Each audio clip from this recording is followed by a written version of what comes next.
Hey you guys, welcome back to the channel.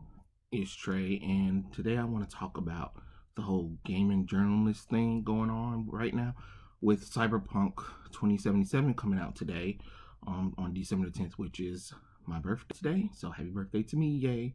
Um I was just thinking about like what's happening with the gaming journalists because it just seems like we've been bamboozled by these folks, and I don't know when it started, but it gets me thinking. Like, I don't know if anybody remember G4 TV, but G4 was literally like that nerd gaming culture TV where these people were really gamers first, then journalists, and they report about the games fairly or something like that. Sometimes we may not agree on everything, but you can tell that these people were having fun. You had X Play, Attack on the Show, all these cool little gaming theme shows that reviewed games and talked about games, interacted with games and fans and stuff like that. They were so excited about games.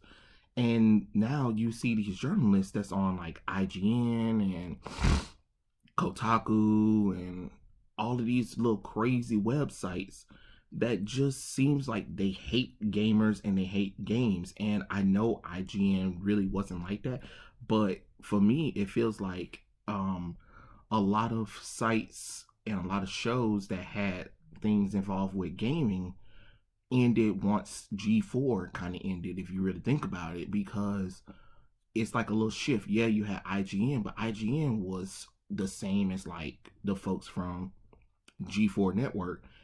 And once they left, it kind of left this little empty vacuum hole because that's when all of the other, gaming sites or shows or whatever that focused on gaming kind of dried up.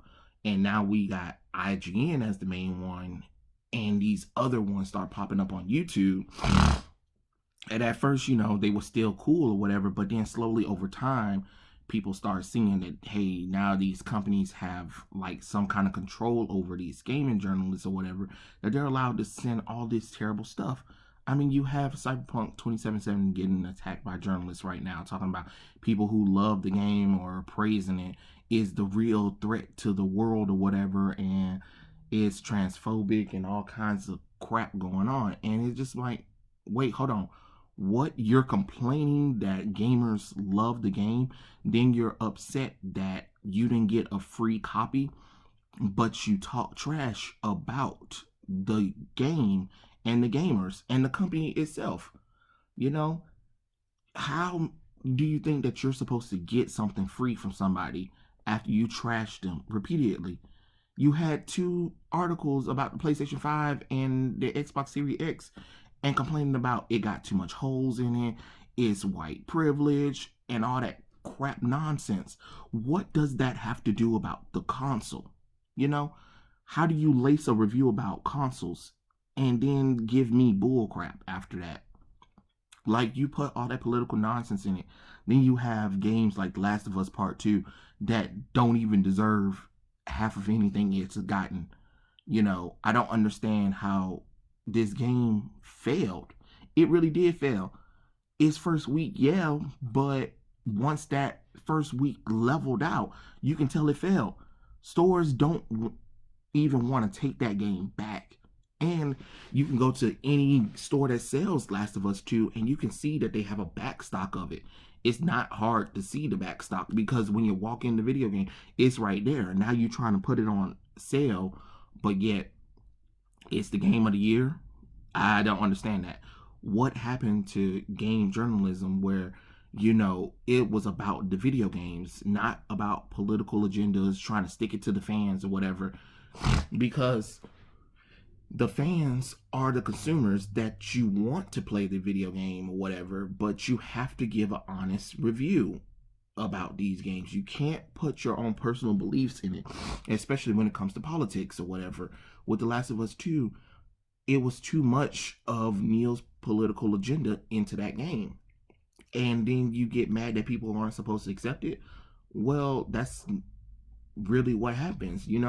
Take it or leave it. There are plenty of games that came out back in the day, excuse me, that was critically acclaimed or whatever. And then when you pick up the game, it was garbage because the story was garbage and stuff like that. And even when back in the day when G4 and them would be on, they would even have a game that would be highly anticipated, highly praised by New York Times or whatever or something like that. And then when they review it, they just be like, oh man, you wanted to like it or whatever, but the gameplay or the story just didn't live up to the hype. And that's okay, to have that kind of stuff. But to sit up here and try to pretend like it's supposed to be perfect because you put those agendas in there, or because that's what the creator wanted, or to stick it to the fans, makes absolutely no sense to me. I don't understand how does that help you make sales or whatever. And it's getting kind of crazy. Like, they're over here bashing people for liking a game. My thing is, you attack Ghost of Tsushima, then you try to go with the whole racism thing or whatever, even though the game is led with a Japanese lead or whatever. I'm really getting tired of these journalists talking about this game need this game need that in order for it to be perfect, and anybody who liked the game without all that stuff is something wrong with them. I'm sorry, I'm just going to tell you, not every game is made for everybody, and some of the stuff that you guys are talking about is for minority folks. And I'm just going to let you know, majority rules when it comes to video gaming.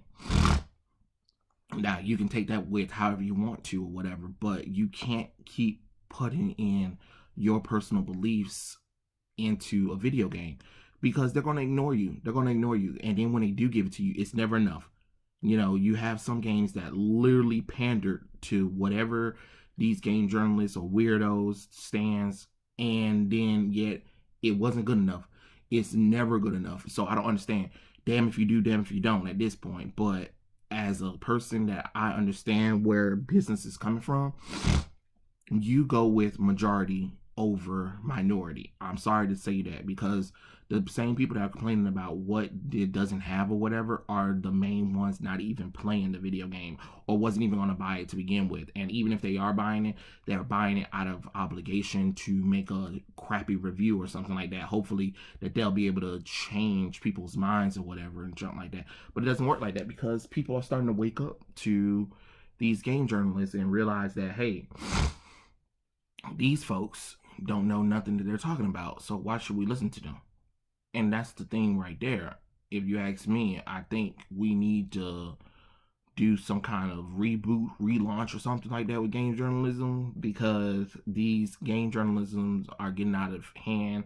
Some of these sites that are hosting game reviews or whatever done lost the goodwill of the fans and stuff like that. And you need like places and shows and stuff like that. Like, you need a G4 or whatever that's strictly in the business of providing fans with good content about video games without the nonsense. Because right now it's just been nothing but like some political messaging crap that's going on, and people are getting tired. That's why they go on to YouTubers, because they know that YouTubers are going to be unbiased when it comes to that kind of stuff. Excuse me again.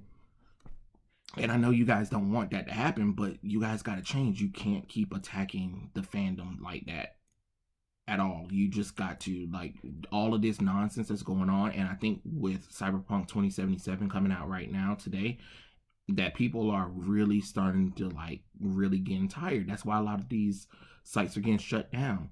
You always trying to strive on controversy, but I think this might be the controversy that might backfire to the point where people are going to be done. Then you got websites trying to change and protect negative criticism, but then praise all the positive ones. That doesn't make any sense neither.